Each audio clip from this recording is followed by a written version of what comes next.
Passé le premier choc de se trouver ainsi plongé dans une situation aussi inédite que l'est ce confinement général dans lequel nous sommes désormais, ce sont les défis essentiels qui apparaissent, les défis que nous allons devoir relever dans les jours et les semaines qui viennent, des défis d'église et des défis de foi. Car il s'agit au fond pour nous désormais de comprendre comment nous allons pouvoir rester en lien. Rester en lien les uns avec les autres au sein de nos communautés, de nos paroisses, de nos groupes, mais aussi et surtout rester en lien avec Dieu, puisque telle est la raison d'être de tous ces liens en Église.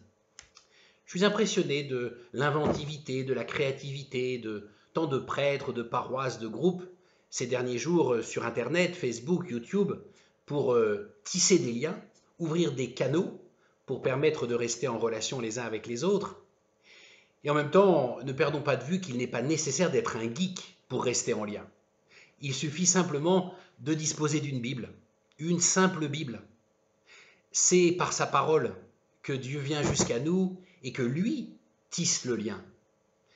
Nous sommes dans ce temps de confinement, dans une période propice, je crois, pour redécouvrir cette capacité qu'a la parole à nous rejoindre là où nous sommes.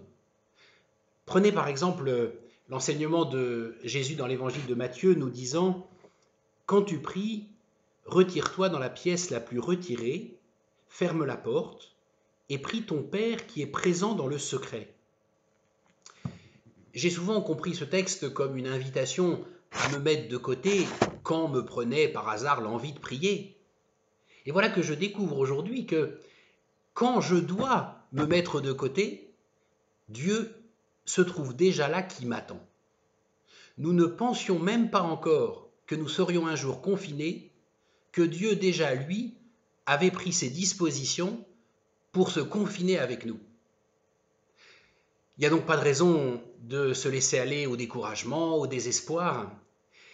Il y a au contraire toutes les raisons d'espérer, de se dire que notre Dieu est le maître de l'histoire et que cette relative solitude, parfois très réelle, très rude, imposée à ceux qui vivent seuls de manière ordinaire, est toujours pleine de Dieu.